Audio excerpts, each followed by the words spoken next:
喺清邁住咗一段時間，成日都食泰國嘢，有時真係好掛住啲中國口味㗎。喺我屋企附近有一間專食北京傳統嘅涮羊肉，哇！我梗係開心啦，淨係睇佢個爐已經夠晒正宗啦。仲有原隻烤魷魚同埋一啲北京嘅串燒，真係夠晒風味啦。就係呢種羊肉串。講緊10幾20年前，我成日都會去北京做嘢嘅，每次去親一定會食北京涮羊肉火鍋。呢間打正旗號嘅涮肉火鍋有好多配料嘅，主角就一定係羊肉啦，仲有其他唔同嘅餃子啊、鴨腸啊，都係好北京口味嘅。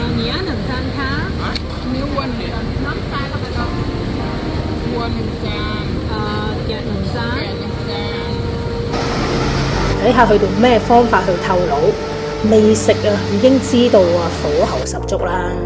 醬料嘅款式都非常之多嘅，我就覺得呢個韭菜蓉就比較特別啲。除咗火鍋，仲有串燒，有蝦啊、魷魚啊、扇貝咁樣嘅。而呢個就係我最愛嘅羊肉串啦。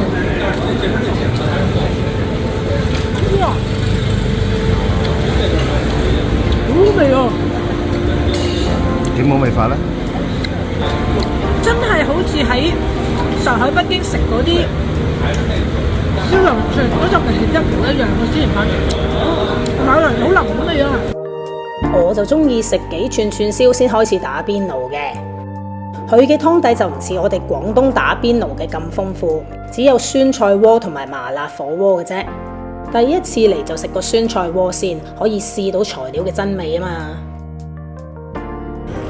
哇，個酸菜鍋真係好多酸菜啊，好似好好味咁。試下先。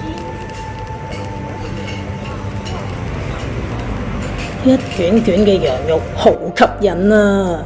北京嗌呢啲火鍋叫涮羊肉鍋，所以羊肉先係主角嚟噶嘛。食涮羊肉唔少得嘅，一定要點醋同埋麻醬嘅。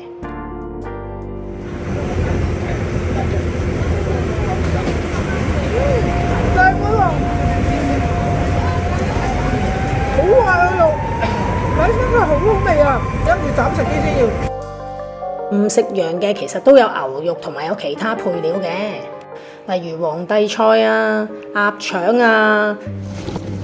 喺北京食咧，基本上係冇乜其他火鍋配料嘅，喺依度已經加多咗好多唔同嘅款式俾大家噶啦。第二次再同朋友嚟，就要試下個麻辣火鍋啦。睇佢個樣同埋聞佢陣味咧，就覺得唔係好辣啫。羊肉同麻辣湯其實真係一個絕配嚟噶。同羊肉嗰陣騷味會混為一體，呢好多唔食羊嘅人都會食麻辣湯底嘅羊肉嘅。啲麻辣得唔得？好味啊！開都幾辣，好香，牛油香好勁。佢仲有蝦滑，不過我就覺得麻麻地啦，因為泰國人整嘅蝦滑咧一定唔會爽噶，就算落足幾多蝦都好，都係腍劈劈噶。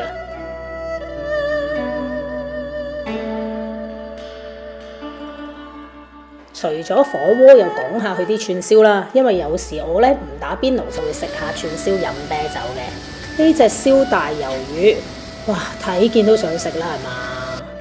不過唔食得辣嘅朋友記得叫佢少辣，因為佢哋真係好重手噶，孜然粉同埋辣椒粉起勢咁落噶。雖然佢只係一間小店，但已經變咗我嘅飯堂，可以安慰下我嘅中國胃啊！